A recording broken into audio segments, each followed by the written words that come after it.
Well, good morning, boys and girls. Well, today I have part 2 of the story we shared yesterday about Pharaoh and Moses. And this one's called The 10th Plague. It's taken from Exodus 11 and 12.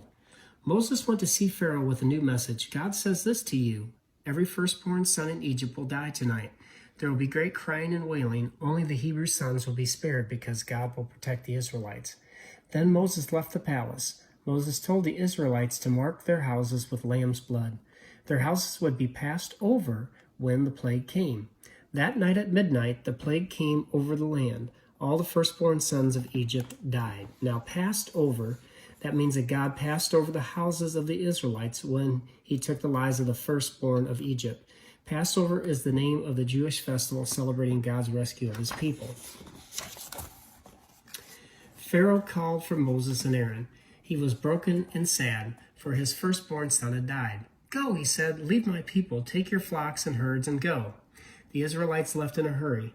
They took pans of bread dough, for they did not have time to add the yeast and bake the bread.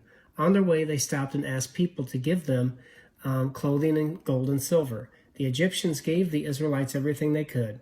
God had sympathy in their hearts. And tomorrow we'll learn a little bit about how they got out of Egypt. Now, the point I'd like to make of this story, boys and girls, is that it had to do with the Passover, where the people of God and their children were passed over by the blood of the lamb that was put on the doorposts.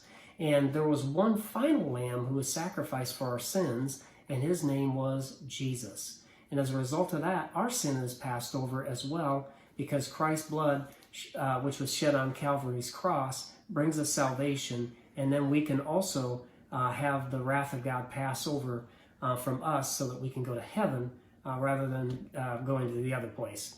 And so, boys and girls, just wanted to share that story about the Passover and how Christ was our true Passover.